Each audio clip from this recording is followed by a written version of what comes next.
നമസ്കാരം. ഇത് the Indian.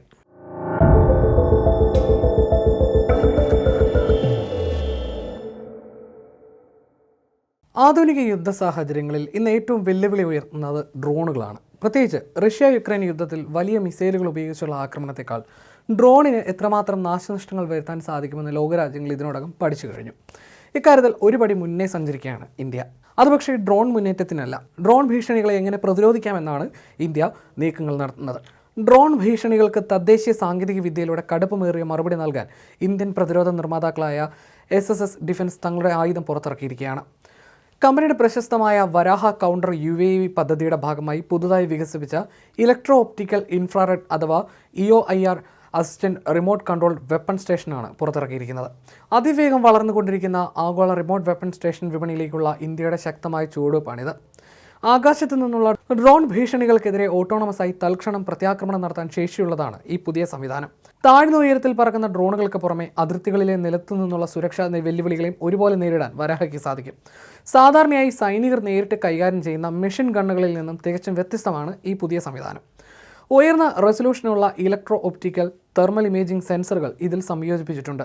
വരാഹയിലെ passive acoustic detention network ഒരു ഡ്രോണിൻ്റെ സാന്നിധ്യം തിരിച്ചറിഞ്ഞാലുടൻ സ്വയം ആ ലക്ഷ്യത്തിന് നേരെ തിരിയും. അബദ്ധത്തിൽ മറ്റ് ലക്ഷ്യങ്ങളിലേക്ക് വെടിയുതിർക്കുന്നത് ഒഴിവാക്കാൻ പ്രത്യേക സുരക്ഷാ സംവിധാനം ഇതിൽ ക്രമീകരിച്ചിട്ടുണ്ട്.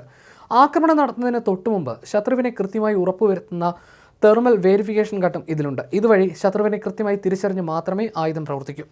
ദൗത്യത്തിൻ്റെ സ്വഭാവം അനുസരിച്ച് 7.62 × 51 mm മീഡിയം മെഷീൻ ഗണ്ണോ 5.56 × 45 mm ലൈറ്റ് മെഷീൻ ഗണ്ണോ ഈ വെപ്പൺ സ്റ്റേഷനിൽ ഘടിപ്പിക്കാം. ഇതിൻ്റെ ടറ്ററിന്, അതായത് തോക്ക് ഘടിപ്പിച്ചിരിക്കുന്ന ഭാഗത്തിനെയാണ് ടറ്റർ എന്ന് പറയുക.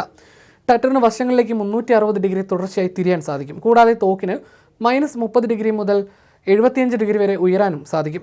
മലമുകളിൽ ഒളിച്ചിരിക്കുന്ന ശത്രുക്കളെയും താഴ്ന്നു പറക്കുന്ന ഡ്രോണുകളെയും ഒരേപോലെ നേരിടാൻ ഇത് സഹായിക്കും.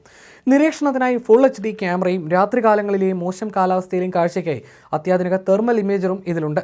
സെക്കൻഡിൽ 40 ഡിഗ്രിയിലധികം വേഗത്തിൽ തിരിയാൻ കഴിയുന്ന ഈ സംവിധാനം വേഗത്തിൽ നീങ്ങുന്ന ആകാശ ഭീഷണികളെ പോലും കൃത്യമായി ട്രാക്ക് ചെയ്യും. 800 മീറ്ററാണ് ഇതിൻ്റെ സ്വാഭാവിക ആക്രമണ പരിധിയെങ്കിലും ആവശ്യാനുസരണം ഇത് വർദ്ധിപ്പിക്കാം. ഇതിലുള്ള cold mid wave infrared thermal imager കനത്ത ഇരുട്ടിലും മഞ്ഞിലും മോശം കാലാവസ്ഥയിലും ശത്രുക്കളെ കൃത്യമായി കണ്ടെത്താൻ പ്രാപ്തമാണ്. അതിർത്തികൾ, തീരദേശങ്ങൾ, തന്ത്രപ്രധാന സൈനിക താവളങ്ങൾ എന്നിവയ്ക്ക് കാവലൊരുക്കാൻ ഇത് അനുയോജ്യമാണ്. ശത്രുവിൻ്റെ വെടിയേൽക്കാവുന്ന സ്ഥാനങ്ങളിൽ സൈനികർ ഇനി നേരിട്ട് നിൽക്കേണ്ടതില്ല എന്നതാണ് ഇതിനകത്ത് എടുത്തു പറയേണ്ടുന്ന ഏറ്റവും വലിയ പ്രത്യേകത. സുരക്ഷിതമായ ബങ്കറുകളിലോ നിയന്ത്രണ മുറികളിലോ ഇരുന്ന് റിമോട്ട് വഴിയും ഇത് പ്രവർത്തിപ്പിക്കാം.